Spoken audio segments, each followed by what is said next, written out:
Thanks for the invite to speak today. I'm David McClyman. I'm the head of automation at the London DNA Foundry, and we are located at Imperial College London, and we're also co-located with Simby City, which is the Innovation Knowledge Centre for Synthetic Biology in the UK that some of you might be familiar with. And the reason I mention that is because it's a really nice place to be in that, you know, we can take some great academic research in the lab, but also we partner with companies to make sure and accelerate the industrialization of these processes. So it's a really great mix of two great things, and obviously the automation platforms we've built and designed there has been developed to meet those needs. So here's a small picture of our foundry, and I think what we're trying to do is have multiple work cells. So by having different systems that are focused around, you know, one generalized activity with, you know, potential for overlapping functions, what I'm doing when I create a foundry like this is I'm looking for multiple solution paths, because I find it's very difficult to predict exactly what equipment or technologies you'll need, and also it's difficult to code and manage that entire system unless you've got some sort of separation in there. So, you know, the way we've designed that is we've got the lab site access, you know, acoustic dispensing with all the kind of integrated instruments you would expect, centrifuge and plate sealer, but also two different tip-based liquid handling work cells from SciBio, you know, working with cultures and things like magnetic bead purification. So, you know, what I've shown here is, you know, the automation technology, but, you know, we've also got a lot of metrology technology like mass spec, but, you know, these boxes tend not to photograph as well as these things.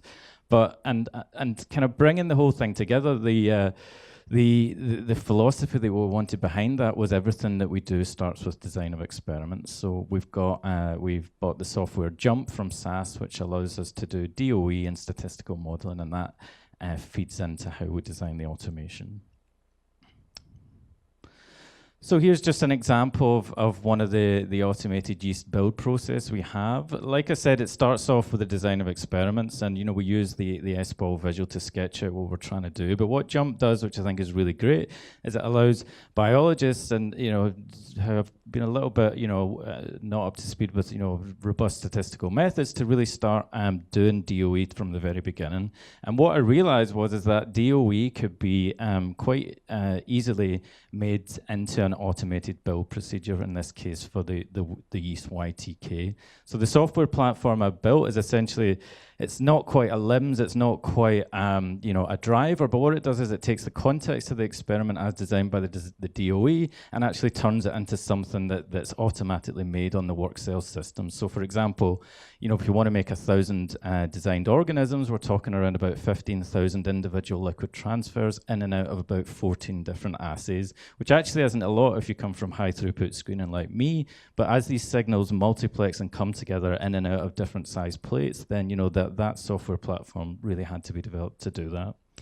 So, you know, working on yeast a lot, E. coli with a technology called BASIC, which was developed at Imperial, you know, a good example of that tech transfer, and also cell-free with the same principles.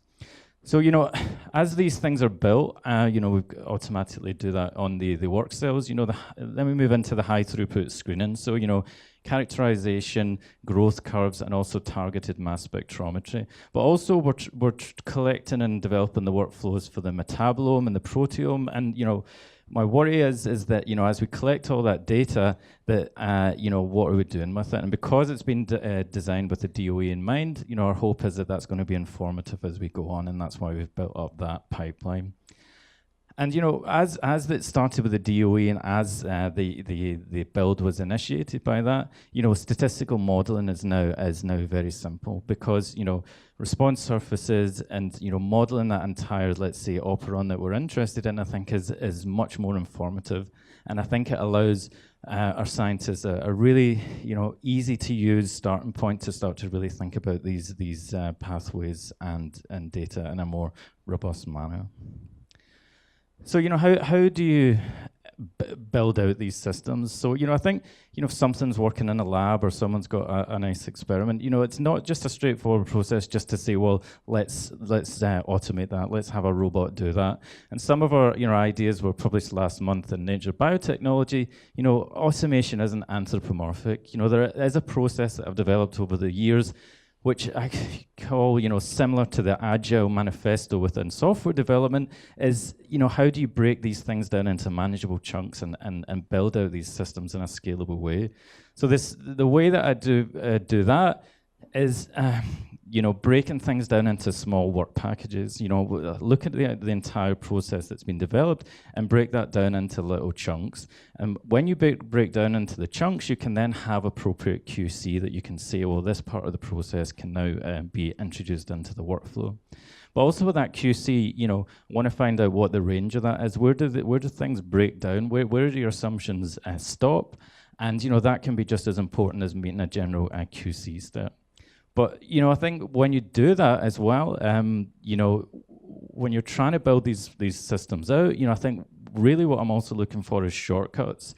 You might find that, a difficult, trying to cut corners, but really in order to build out these systems in a scalable way, you just have to take them apart. Sometimes you have to go back to the original way that things were done and find a little trick that allows that to happen, or potentially, you might have to say we need new technology there. So, this agile development with the iterative cycle, has proven quite successful for us. So we opened in April 2016. And, I'm not going to go through all of these, but, the timeline shows some of the systems that we've brought online. And, it's an important distinction to say, what we're trying to do here is we're trying to build scalable, plate-based, automated workflows. It's not, a narrow research interest. Everything we do, has to become a scalable process so that we can turn the handle and, use it time and time again. And I think that key part comes from where we are at Symbiocity. Between the industrial and academic partners, we can focus on building out these platforms. A number of these things, E. coli, yeast, and cell-free, developed these principles that the handle can be turned on those. So I've been asked to, talk about challenges, and in actual fact, I think the biggest challenge for automation is culture. The technology for doing these things has been in place for quite a number of years. The pharmaceutical industry has essentially beta tested the whole thing. And, while, coming together and by hand making a quilt might be quite a fun thing to do on the weekend, I think, coming together and by hand putting together bits of DNA to make a genome sounds, less fun to me. And I think that, at this time, we should probably commit to, really quick tech transfer of existing or new automation technologies, with dedicated assay development teams in foundries in order to do this in an industrialized, scalable way. So that's what I think has, been the main challenge over the years. And this is our team in London outside the Albert Hall. So that's my talk. And if anyone has any questions, I'll be happy to answer them. Thank you.